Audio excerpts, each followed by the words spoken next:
Reality is like a straight line. What do I mean by that? Ultimately, I'm suggesting an alternative approach to understanding the world. I reject the claims of postmodernism from the likes of Jean-Francois Lyotard, who denied the existence of a dominant, overarching meta-narrative for us today. Such a position rejects the existence of truth and eliminates the possibility of meaning. Whether you realize it or not, this postmodern belief that there is no overarching meta-narrative is itself the overarching meta-narrative in America, with a 2021 Barna study finding that 54% of Americans believe that truth is subjective or relative. Over half of all Americans believe in what is a self-evidently contradictory position regarding the nature of truth and existence itself. You say, there is no truth. Well, is that true? You say, there is no meta-narrative, and yet that view is, in of itself, the meta-narrative. The view that truth is subjective, relative, or altogether non-existent is a self-defeating position. So instead, I propose an alternative. I propose that reality is like a straight line. Rather than the postmodern view that truth is subjective, fragmented, abstract, I propose that truth is objective, unchanging, and predictable. In this way, truth is like a straight line. The straight line is predictable, it doesn't change. The objectivity of the straight line exists independently of us in our own consciousness. What I'm proposing is what is known as an objectivist epistemology. Epistemology is a branch of philosophy that is concerned with the nature of knowledge. How do we know what we know? Objectivist simply refers to that which is objective, meaning something that is factual and not based on subjective opinion. An objectivist epistemology refers to the view that truth and reality objectively exist independently of our own human consciousness, and that knowledge is based on that objective reality. So reality is this unchanging, constant, and consistent thing which exists, and we develop knowledge when we simply learn about whatever corresponds with reality. That is called the correspondence theory of truth. Our desire, our need for understanding reality is built into our DNA as a survival mechanism. If we suddenly found ourselves stranded in the forest tomorrow with no cell service and miles away from the nearest civilization, our first goal would be to secure drinkable water and then food. We inherently know that we would die after a few days without water. We know that because it is simply the truth about reality. We begin feeling the effect of thirst after only a few hours without water. We conform ourselves to the truth about reality every time we drink or eat or even breathe. We demonstrate that we understand reality and are abiding by its rules. We need water, we need food, we need air. We conform to reality, it does not conform to us. It is in this way that reality is objective, and we all inherently demonstrate that we understand that. We all demonstrate beginning with biology, beginning with adhering to those functions that keep us alive. We demonstrate that we believe some sort of objective truth exists. That's the entire purpose of science, by the way. Science asserts that we can learn about things by observing them. We observe reality, and then we try our best to conform our understanding to that reality.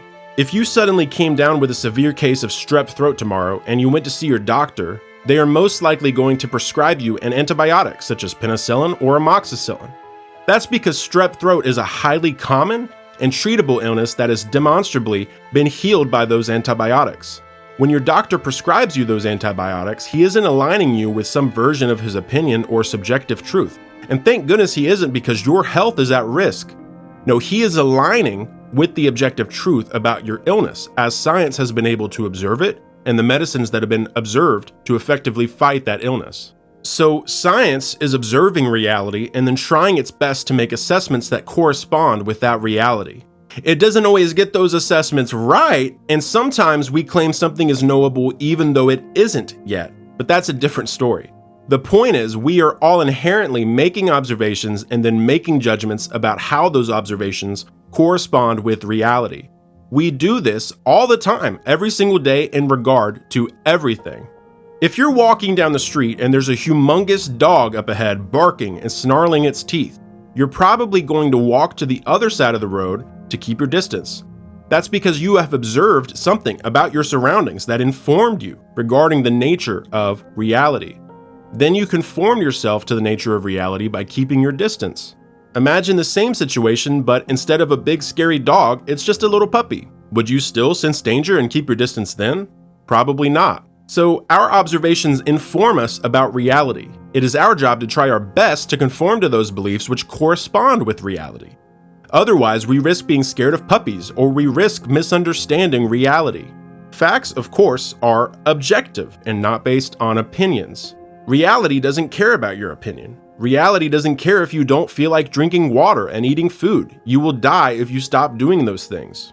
Are you seeing where I'm going with this? My point is to demonstrate that truth not only exists, but we all inherently and subconsciously conform to it at the most primitive level, as well as on a day-to-day basis with every situation we encounter. Reality, then, is like a straight line, and we have to straighten our own selves out the best we can to get as close to the shape of that perfect straight line as much as possible. Reality, like a straight line, is objective, unchanging, and consistent. Our job, then, is to make observations about reality and do our best to develop knowledge about it. I assert that truth exists and we simply have to discover it. Discovering truth aligns us closer and closer to reality. See, because if reality is like a straight line, then we are off to the side as squiggly, jagged, and even abstract lines. In fact, it may not even be appropriate to describe us as lines at all, because the multiplicity of our varied flaws and inadequacies make us take an entirely new shape, which isn't a shape at all. We become a formless, abstract shell of what could have been a coherent shape.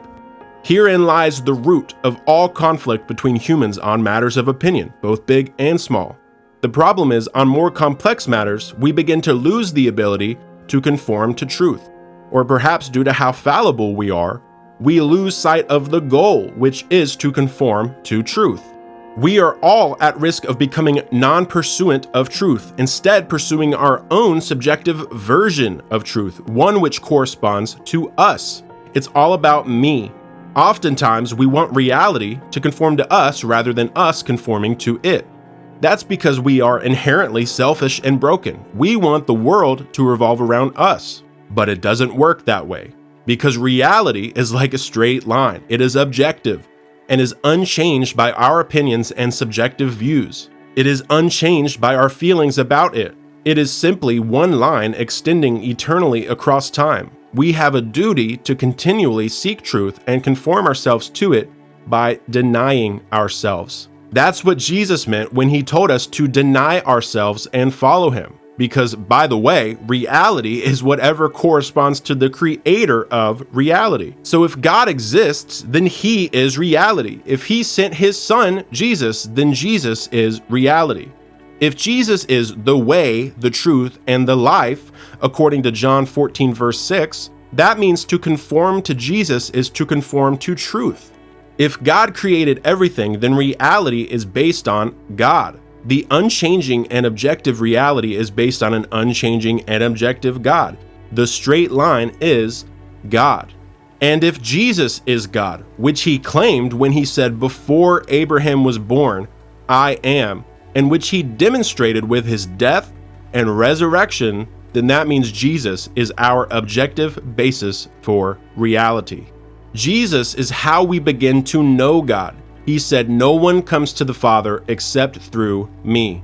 And thank goodness for Jesus, by the way, because us being shapeless, squiggly, jagged lines are antithetical to the straight line, which is God. We are the subjective opposite to God's perfect objectivity. We cannot possibly conform entirely to all truth at all times because of how flawed we are. We cannot conform to God's objective standard because of how messy and subjective we are with our ideas that are contrary to the nature of reality, contrary to God. That's why Jesus taught in Matthew 7, verse 14, that the gate that leads to life is narrow. The only way through the narrow gate is by conforming to the straight line, which is simply to be conformed to the likeness of Christ. The path to destruction through the wide gate, on the other hand, is easily attainable because it does not require conformity. The wide gate can accept your jaggedness and abstraction. The gate to destruction accepts your lack of form and lack of conformity. The gate to hell says you can do whatever you want and come through this gate, but the narrow gate asks you to change and conform to reality, which simply means accepting Jesus Christ. So thank goodness for Jesus, because God says, hey, since you can't sort yourself out, instead of conforming to my standard, which is impossible for you, you can conform to the image of Jesus. That's Galatians 2, verse 20. I have been crucified with Christ, and I no longer live, but Christ lives in me. The life I now live in the body, I live by faith in the Son of God who loved me and gave himself for me. So God does accept us with our jaggedness and our abstraction, but that is only through Christ. God says, conform to Jesus by simply accepting him as my son, and he will effectively function as your conformity to the truth, to reality, to the straight line. Then, to be obedient to God out of love, you spend your entire life doing the best you can to discover objective truth and conform yourself to it, all while maintaining a personal relationship with Jesus Christ, who is God and provides access for us to God the Father. This highlights the continual pursuit of truth and the continual alignment of yourself with Jesus as your ultimate life purpose. This process is referred to as sanctification, where you are always improving, conforming to truth, and doing your best to deny that part of you that wants to reject truth and form subjective views independent of reality. Truth exists. Jesus is truth, and we begin to know the truth, which is God, when we begin to know Jesus. This is the purpose for our life, to continually seek truth and align ourselves with it. So reject the postmodernist claim that truth does not exist. Stop drowning in your sea of subjectivity, which leads to death, and instead join the pursuit toward ultimate truth. This is surely the purpose for life.